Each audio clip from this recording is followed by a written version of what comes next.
एक बार प्रेम से बोलेंगे ओम नमो भगवते वासुदेवाय। देखिए मित्रों, बहुत ही सुंदर स्तुतियों के साथ एक किताब आती है गीता प्रेस से।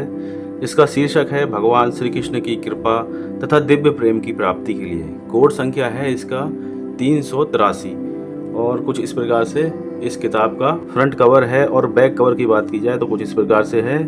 यहाँ पे कुछ गीता प्रेस की निजी दुकानें और उनके स्टॉल का यहाँ पे जिक्र मिल जाता है। तो इस दिव्य पुस्तक में 3 स्तुतियाँ देखने में मिल जाती हैं। कौन कौन सी स्तुतियाँ हैं वह अभी हम अंदर जानेंगे। तो यहाँ पे देखिए, भगवान श्री कृष्ण की कृपा तथा दिव्य प्रेम की प्राप्ति के लिए भगवान शंकर के द्वारा कथित महत्वपूर्ण स्तोत्र। तो एक भगवान शंकर जी द्वारा माता पार्वती जी के लिए एक स्तोत्र सुनाया गया है, वह यहाँ पे मिल जाता है। जो स्तोत्र इसमें दिया गया है वह है महेश्वर तंत्र के अंतर्गत आने वाला। और उसके अलावा भी यहाँ पे ब्रह्मणा कृतम श्री कृष्ण स्तोत्रम एवं श्री गर्ग कृतम श्री कृष्ण स्तोत्रम सहितम, यानी 2 स्तोत्र इसमें और मिल जाते हैं। तो बहुत ही सुंदर ये किताब है। देखिए, जब मैंने इसको परचेस किया था तब उस समय इसका मूल्य था 3 रुपये। संवत 2013 का ये संस्करण 15,000 प्रतिलिपियाँ उस समय तक छापी गई। अभी मूल्य इसका 5-10 रुपये के आसपास होना चाहिए। और यहाँ पे देखिए, निवेदन जो दिया गया है इसको पढ़ते हैं, फिर आप कुछ समझ पाएंगे। देखिए, प्रकाशक का निवेदन है, भगवान श्री कृष्ण का प्रेम जीवन का सर्वोपरि साध्य है। भगवत कृपा प्राप्त जिन भाग्यवानों को दिव्य भगवत प्रेम का रस मिल गया है, वे संसार बंधन से मुक्त होकर भी मुक्ति नहीं चाहते। अनंत काल तक इस दिव्य प्रेम सुधा सागर में ही डूबे रहना चाहते हैं। पर यह है बहुत ही दुर्लभ। इस भगवत प्रेम की प्राप्ति के लिए विरक्त त्यागी ऋषि मुनियों ने कल्पों तक तपस्या की, साधना की थी, ऐसे इतिहास मिलते हैं। पर भगवान श्री कृष्ण की कृपा से परम दुर्लभ पदार्थ भी सुलभ हो जाता है। वे कृपा करके अपना दुर्लभ प्रेम अनायास ही प्रदान कर सकते हैं। उनकी कृपा तथा प्रेम की सहज प्राप्ति के लिए ही देवी पार्वती जी के पूछने पर भगवान शंकर ने ये स्तोत्र बतलाया था। इसी को हिंदी अनुवाद सहित पुस्तिका के रूप में प्रकाशित किया जा रहा है। भावुक भक्त हृदय के पुरुष और महिलाएं श्रद्धा विश्वास के साथ इस स्तोत्र का पाठ अनुष्ठान करके दुर्लभ लाभ उठावें, ये निवेदन है प्रकाशक महोदय की ओर से जो मिलता है। तो इस प्रकार से यहाँ पे निवेदन मिल जाता है। उसके बाद यहाँ पे आप देखिए, कन्हैया जी का बहुत सुंदर सा एक ब्लैक एंड व्हाइट चित्र छापा गया है। और यहाँ से देखिए, सबसे पहली वाली स्तुति प्रारंभ होती है भगवान श्री कृष्ण की कृपा तथा दिव्य प्रेम की प्राप्ति के लिए। देखिए, भगवान श्री कृष्ण की प्रसन्नता तथा प्रेम की सहज ही प्राप्ति के लिए महादेवी श्री पार्वती जी के पूछने पर भगवान श्री शंकर जी महाराज ने उन्हें एक ऐसा स्तोत्र बताया जिसका नियम संयम तथा श्रद्धा पूर्वक अनुष्ठान करने से बिना जप, बिना सेवा तथा बिना ही पूजा के श्री कृष्ण महाराज की कृपा तथा दुर्लभ प्रेम की प्राप्ति हो सकती है। यह महत्वपूर्ण स्तोत्र माहेश्वर तंत्र के 47वें पटल का है। नीचे इसी को हिंदी अनुवाद सहित दिया जा रहा है। तो महेश्वर तंत्र के अंतर्गत ये स्तोत्र मिल जाता है, जो कि संवाद के रूप में है। इसमें मैया पार्वती जी भगवान भोलेनाथ जी से ये स्तुति पूछती हैं और भगवान उपदेश स्वरूप ये स्तुति बोलते हैं। यहाँ पे देखिए, पार्वती जी बोली कि भगवान प्रभु, जिस उपाय से बिना जप, बिना सेवा और बिना पूजा के भी भगवान श्री कृष्ण प्रसन्न हो, वह मैं सुनना चाहती हूँ। देवी देवेश्वर, जिस प्रकार से भी भगवान श्री कृष्ण प्रसन्न हो, वह उपाय इस समय मुझे बतलाइए, क्योंकि श्री कृष्ण महाराज की प्रसन्नता के बिना कोई पुरुषार्थ सिद्ध नहीं होता। शिव उवाच, भगवान श्री शिव जी महाराज ने कहा कि पार्वती जी, तुम्हारा प्रश्न बहुत सुंदर है। अब तुम सावधानी के साथ सुनो। प्रिय, बिना जप, बिना सेवा और बिना पूजा के भी जिस प्रकार भगवान श्री कृष्ण प्रसन्न हो सकते हैं, वह उपाय मैं तुम्हें बतलाता हूँ। वह उपाय है एक स्तोत्र, जिसके बिना जप और सेवा आदि भी सिद्ध नहीं होते। भगवान परमात्मा पुरुषोत्तम श्री कृष्ण अपने गुण कीर्तन से प्रसन्न होते हैं। उनका जप उनमें तन्मयता की सिद्धि के लिए किया जाता है। भगवान की सेवा सदाचार स्वरूपा है और उनकी स्तुति उन्हें प्रसन्न करने वाली है। उनका कृपा प्रसाद प्राप्त कराने वाली है। इसलिए मैं तुमसे इस स्तोत्र का वर्णन करता हूँ। पहले निम्नांकित प्रकार से भगवान का ध्यान करना चाहिए। ध्यान में ये देखें कि सुधा सागर के बीच एक मनोहर रत्न दीप है। उस दीप के 9 खंड हैं तथा वह 9 रत्नों से विभूषित है। उस रत्न दीप के मध्य भाग में परम उत्तम एवं रमणीय मणि में मंदिर है, जो चारों ओर से ललित बनमालाओं द्वारा विराजित है। उस मणिमय भवन में परम सुंदर एवं अत्यंत मनोहर मणि जड़ित पक्का आंगन है, ऐसा ध्यान कीजिए। वह आंगन चारों दिशाओं में 16-16 के क्रम से 64 मणि निर्मित खंभों द्वारा सुशोभित है। उस मणि स्तंभ मंडित आंगन में एक सुंदर सिंहासन है जिसके ऊपर कमल नयन भगवान श्री कृष्ण महाराज विराजमान है।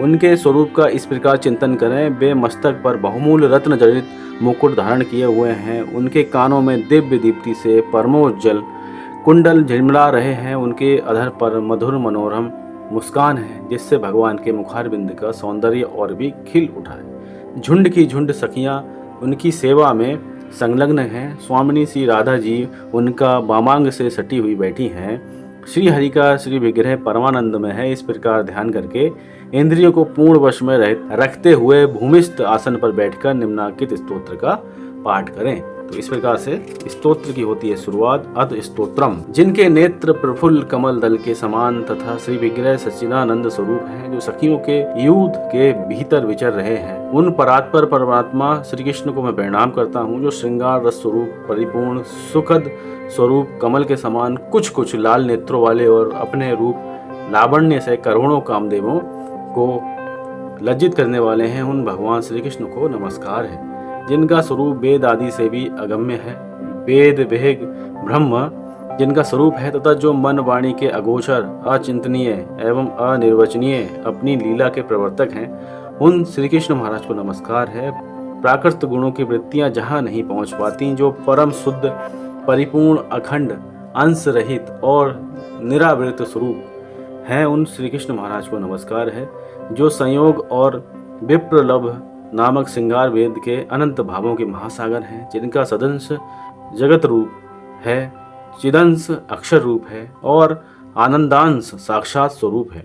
इस प्रकार जो सच्चिदानंद विग्रह हैं, जिनका रूप असीम है, जो पर की आधार से शून्य स्वयं सर्वाधार एवं सर्वसाक्षी हैं, उन भगवान श्री कृष्ण महाराज को नमस्कार है। जो माया में प्रपंच से दूर रहकर नीलांचल पर विहार करते हैं, माणिक्य और पुष्प राग यानी पुख राग में पर्वत शिखरों पर अपनी लीला के खेत चलाते रहते हैं, अंतर्यामी चेतन जिनका रूप है, जो ब्रह्मानंद स्वरूप हैं, प्रत्यक्ष आदि प्रमाणों के पथ से जो बहुत दूर हैं, जिनका स्वरूप प्रमाणों से अगह यानी अप्रमेय है, जिन्हें माया का कालुष्य छू नहीं सकता है, जो शंभु कल्याण निकेतन शर रूप अक्षर रूप और शर अक्षर दोनों से विलक्षण रूप वाले हैं, उन श्री कृष्ण को नमस्कार है। तो इस प्रकार से देखिए बहुत ही सुंदर स्तुति यहाँ पे मिलती है, जो कि माता पार्वती जी के लिए भगवान भोलेनाथ जी द्वारा सुनाई गई है, और ये महेश्वर तंत्र के अंतर्गत आपको मिल जाती है। या तो महेश्वर तंत्र आप पढ़िए, वहाँ पे आपको इस स्तुति का वर्णन मिलेगा, या फिर ये किताब आप ले सकते हैं और इस स्तुति का लाभ आप उठा सकते हैं।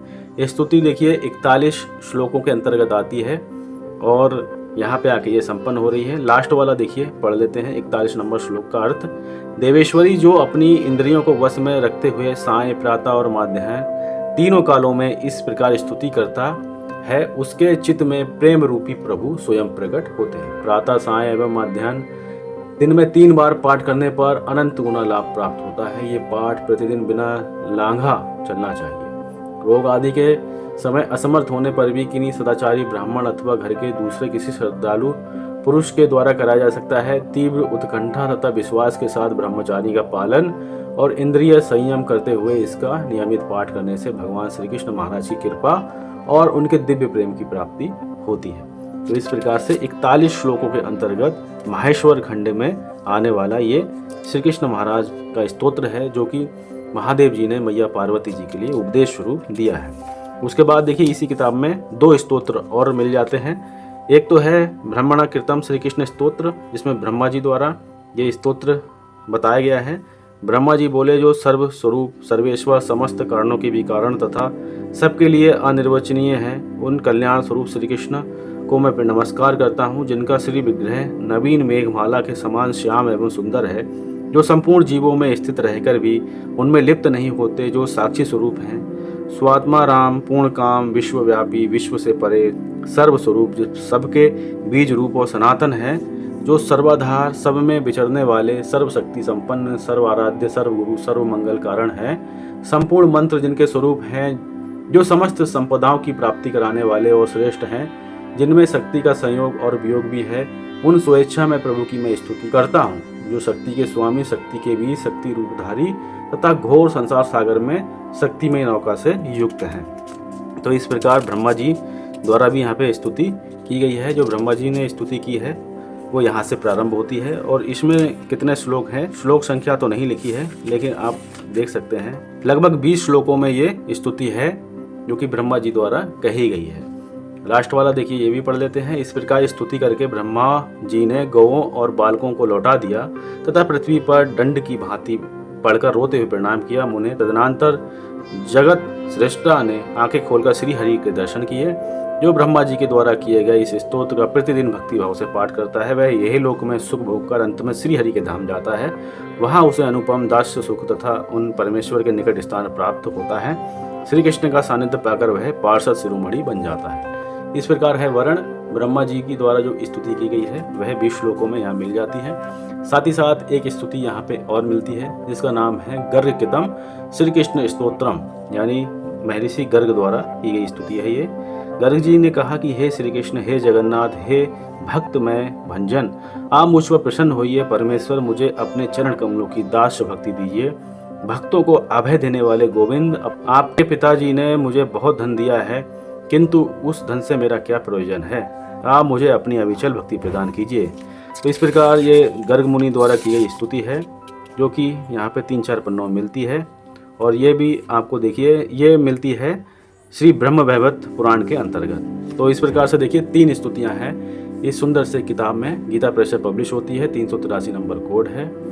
तो मित्रों, मिलते हैं और किसी ज्ञानवर्धक वीडियो के साथ में। ख्याल रखिएगा अपना, एक बार प्रेम से बोलेंगे ओम नमो भगवते वासुदेवाय। भजल राम नाम सुखधाम।